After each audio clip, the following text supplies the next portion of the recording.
ರೋಷನ್ ಕುಮಾರ್ ದೊಡ್ಮನೆ, ಅಧ್ಯಕ್ಷರು ಶ್ರೀ ರಂಗನಾಥ ವಿವಿಧೋದ್ದೇಶ ಸಹಕಾರ ಸಂಘ ನಿಯಮಿತ ಸೊರಬ. ಇವತ್ತಿನ ದಿನ ಏನು ಉಪಾಧ್ಯಕ್ಷರ ಚುನಾವಣೆ ಸಂಘದಲ್ಲಿ ಅನಿವಾರ್ಯ ಕಾರಣದಿಂದ ನಡಿಬೇಕಾಯಿತು. ಕಾರಣ, ಈ ಹಿಂದಿನ ಉಪಾಧ್ಯಕ್ಷರು ಸ್ವಯಂ ಪ್ರಕಾಶವಾಗಿ ಅಂದ್ರೆ ಸ್ವಪ್ರೇರಿತವಾಗಿ ಅವರು ರಾಜೀನಾಮೆ ನೀಡಿದ್ರು. ಈ ಹಿನ್ನೆಲೆಯಲ್ಲಿ ಇವತ್ತು ಚುನಾವಣೆ ನಡೆಯಬೇಕಾಯಿತು. ಚುನಾವಣೆಯಲ್ಲಿ ನಮ್ಮ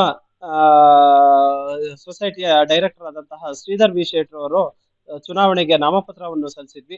ತದನಂತರದಲ್ಲಿ ಯಾರು ಕೂಡ ಡೈರೆಕ್ಟರು ನಾಮಪತ್ರ ಸಲ್ಲಿಸದೆ ಇರೋ ಕಾರಣದಿಂದ ಅವಿರೋಧವಾಗಿ ಶ್ರೀಧರ್ ವಿ ಶೆಟ್ರು ಅವರು ಚುನಾವಣೆಯಲ್ಲಿ ಅವಿರೋಧವಾಗಿ ಆಯ್ಕೆಯಾಗಿದ್ದಾರೆ. ಅವರಿಗೆ ಸೊಸೈಟಿಯ ಪರವಾಗಿ ಮತ್ತು ಅಧ್ಯಕ್ಷರಾಗಿ ವೈಯಕ್ತಿಕವಾಗಿ ಅವರಿಗೆ ಅಭಿನಂದನೆಗಳನ್ನು ಸಲ್ಲಿಸ್ತೇನೆ. ಮುಂದಿನ ಈ ದಿನ ಏನು 110, 115 ವರ್ಷಗಳಿಂದ ಈ ಸೊಸೈಟಿ ನಡ್ಕೊಂಡ್ ಬಂದಿದೆ. ಹಳೆ ಸೊಸೈಟಿ. ಅನೇಕರು ಸೊಸೈಟಿಯ ಅಭಿವೃದ್ಧಿ ಕಾರ್ಯಗಳಲ್ಲಿ ತೊಡಗಿದ್ದಾರೆ ಮತ್ತು ಸೊಸೈಟಿನ ಡೆವಲಪ್ ಮಾಡಿದ್ದಾರೆ. ಈ ಹಿನ್ನೆಲೆಯಲ್ಲಿ ಕೂಡ ಅಧ್ಯಕ್ಷರಿಗೆ ಎಷ್ಟು ಜವಾಬ್ದಾರಿ ಇರ್ತದೆ, ಹಾಗೆ ಉಪಾಧ್ಯಕ್ಷರು ಕೂಡ ಅಷ್ಟೇ ಜವಾಬ್ದಾರಿ ಇರ್ತದೆ. ಆ ನಿಟ್ಟಿನಲ್ಲಿ ಉಪಾಧ್ಯಕ್ಷರು ಕೆಲಸವನ್ನು ಮಾಡ್ಕೊಂಡು ಹೋಗ್ತಾರೆ ಅಂತಕ್ಕಂಥ ಭಾವನೆ ನನ್ನಲ್ಲಿದೆ ಮತ್ತು ವಿಶ್ವಾಸ ನನ್ನಲ್ಲಿದೆ.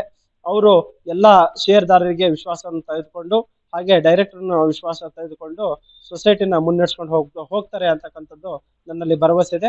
ಮುಂದಿನ ದಿನಗಳಲ್ಲಿ ಅಧ್ಯಕ್ಷರು ಕೂಡ ಅನೇಕ ಯೋಜನೆಗಳನ್ನು ನಾವು ಈಗಾಗಲೇ ಹಮ್ಮಿಕೊಂಡಿದ್ದೀವಿ. ಆ ನಿಟ್ಟಿನಲ್ಲಿ ಅಧ್ಯಕ್ಷರು ಮತ್ತು ಉಪಾಧ್ಯಕ್ಷರು ಮತ್ತು ಎಲ್ಲಾ ಡೈರೆಕ್ಟರ್ ಸಹಕಾರ ಪಡ್ಕೊಂಡು ಆ ಯೋಜನೆಗಳನ್ನು ಜಾರಿ ತರುವ ನಿಟ್ಟಿನಲ್ಲಿ ಯೋಜನೆಗಳನ್ನು ರೂಪಿಸಿಕೊಂಡು ಮುಂದೆ ಅಭಿವೃದ್ಧಿ ಮಾಡ್ತೀವಿ ಅಂತಕ್ಕಂಥ ಹೇಳಿಕೆಯನ್ನು ನೀಡ್ತಾ ನನ್ನ ಮಾತನ್ನು. ಸಹಕಾರ ಸಂಘದ ಎಲ್ಲ ಪದಾಧಿಕಾರಿಗಳು ನನ್ನನ್ನು ಆಯ್ಕೆ ಮಾಡಿ ಉಪಾಧ್ಯಕ್ಷನಾಗಿ ಮಾಡಿದ್ದಾರೆ.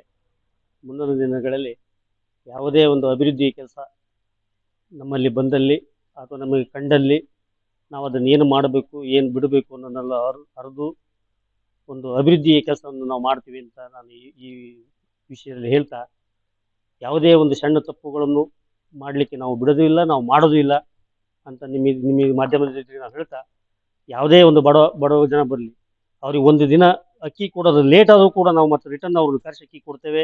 ಅವ್ರ ಕೆಲಸ ನಾವು ಕಂಪ್ಲೀಟಾಗಿ ನಾವು ಮಾಡ್ತೇವೆ. ಯಾವುದೋ ಗೌರ್ಮೆಂಟಿದ್ದು ನನ್ನ ವೈಯಕ್ತಿಕ ಕಿಶೆಯಿಂದ ನಾನು ಅಕ್ಕಿ ಕೊಡ್ತಾ ಇಲ್ಲ, ಗೌರ್ಮೆಂಟಿಂದ ಬರೋವಂಥ ಅನುದಾನ. ನಾವು ಒಂದಿನ ನಮ್ಮ ಕೆಲಸಗಾರರಿಗೆ ಲೇಟ್ ಆಗೋದಿಲ್ಲ, ಅವ್ರಿಗೆ ಮನೆಗೆ ಅಕ್ಕಿ ತಲುಪಲಿ. ಆಮೇಲೆ ನಮ್ಮ ಸೊಸೈಟಿಯಿಂದ ಯಾವುದೊಂದು ಸಹಾಯ ಬೇಕು ಅವರಿಗೆ ನಾವು ಸಂಪೂರ್ಣವಾಗಿ ಯಶಸ್ವಿ ಕಾರಣದಿಂದ ಹಿಡಿದು ಪ್ರತಿಯೊಂದು ಯಾವುದೇ ಒಂದು ಸಮಸ್ಯೆ ಬರೋದಿಲ್ಲ ನಾವು ಮಾಡಿಕೊಡ್ತೇವೆ. ಇದರಲ್ಲಿ ಅಧ್ಯಕ್ಷರಾಗಲಿ, ನಾನಾಗಲಿ ಅಥವಾ ನಮ್ಮ ಪದಾಧಿಕಾರಿಗಳು ಯಾರೇ ಆಗಿರಲಿ, ಯಾರದೇ ಗಮನಕ್ಕೆ ಬಂದರೂ ನಾವೆಲ್ಲರೂ ಒಟ್ಟಿಗೆ ಸೇರಿ ಒಳ್ಳೆ ಕೆಲಸ ಮಾಡ್ತೀವಿ ಅಂತ ಹೇಳ್ತಾ